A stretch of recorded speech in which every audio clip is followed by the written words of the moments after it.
नमस्कार, आप देख रहे हैं स्वतंत्र स्तंभ न्यूज। सच्चाई देश की गलियों से। आइए डालते हैं नजर आज की ताजा खबर पर। थाना बेकनगंज के थाना प्रभारी मतीन खान के नेतृत्व में 25,000 इनामी अभियुक्त जहांगीर आलम को गिरफ्तार किया गया। करोड़ों रुपए का गबन कर फरार चल रहा था। अगली खबर गोविंद नगर क्षेत्र से 27 मई को प्रभा के घर हुई चोरी का डीसीपी साउथ दीपेंद्र नाथ चौधरी ने किया खुलासा।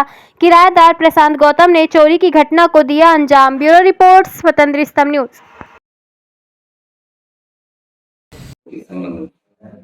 देखिए, एक चोरी की घटना हुई थी थाना गोविंद नगर में, जिसमें 27/5/26 को एक एफआईआर क्राइम नंबर 172/26 दर्ज हुआ था। इसमें एक महिला प्रभा श्रीवास्तव ने ये रिपोर्ट दर्ज कराई थी कि उसके दिल्ली जाने के पश्चात जब वहां से लौटी तो उसने देखा कि उसके घर के जो ताले थे वो बदले हुए थे। जब उसने अपनी की से उसको खोलने का प्रयास किया तो ताले नहीं खुले, तो उसने देखा तो वो ताले बदले हुए थे।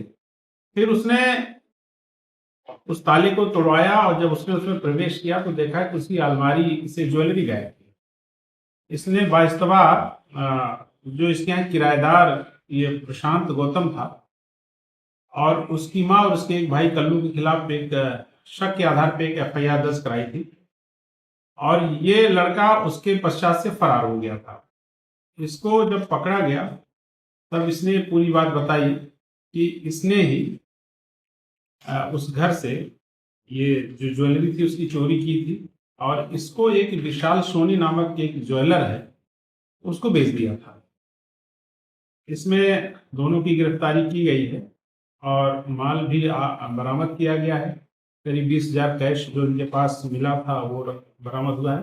बाकी इसके ऊपर कर्ज बहुत था, लगभग 1,96,000 रुपए का इसने बेचा था सामान विशाल सोनी को, और ये पैसा बता रहा है कि इसके ऊपर कर्ज बहुत हो गया था, ये पैसा उसने उस कर्ज के रूप में उसने चुका दिया है। बाकी जो चांदी की ज्वेलरी है वो बरामद हुई है और इन्होंने उस पैसों से मोबाइल भी खरीद लिए थे, वो मोबाइल भी बरामद हुआ है। आज ज्वेलर और प्रशांत चोर है उसको आज मेडिकल परीक्षण के पश्चात जेल भेजा जा रहा है। और इसमें प्रमुख बात यह है कि ये 23 वर्षों से ये लड़का और इसकी माँ वहाँ किराएदार के रूप में रह रहे थे और वहाँ की जो वो मकान मालकिन है प्रभा श्रीवास्तव, उनका इतना अधिक भरोसा इन बच्चों पे था कि ये बच्चा उनकी बेटी से राखी बंधवाता था। इसका ये कहना है कि पूर्व में 2 बार और चोरियां उनकी कर चुका था, लेकिन प्रभा ने इनके ऊपर शक नहीं किया। लेकिन तीसरी बार जब उस घर का ताला बदल दिया गया तब इनको शक हुआ कि इसमें कोई करीबी शामिल है और उस आधार पर इन्होंने एफआईआर दर्ज कराई थी और इनकी गिरफ्तारी हुई है। इस प्रकार से हमारी टीम ने बहुत सार्थक प्रयास करते हुए इस केस को का सही अनावरण किया और इसमें जो माल गया था उस माल की भी बरामदगी की। सर, पुराना इनका इतिहास नहीं, मुकदमे किसी के ऊपर पुराने नहीं हैं, लेकिन एक बात जरूर बताया कि ये जो ज्वेलर विशाल सोनी है पहले किसी कोचिंग में पढ़ा था, तो ये लड़का प्रशांत जो है उसी कोचिंग में पढ़ने जाता था, तो इन लोगों की उस समय से दोस्ती हो गई थी। बाद में चूंकि इसके फादर एक ज्वेलरी की शॉप भी करते थे तो ये ज्वेलरी की शॉप पे बैठने लगा।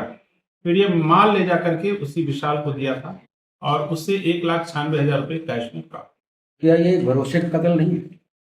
निश्चित तौर से ये महिला का ही कहना है कि मेरा अति विश्वास था इनके ऊपर, इसलिए मैंने पूर्व में कभी शक नहीं किया और इस बार जब उस घर का लॉक ही पूरा बदल दिया गया तब उनको शक हुआ। तो निश्चित तौर से एक तरीके से चोरी के साथ साथ एक विश्वासघात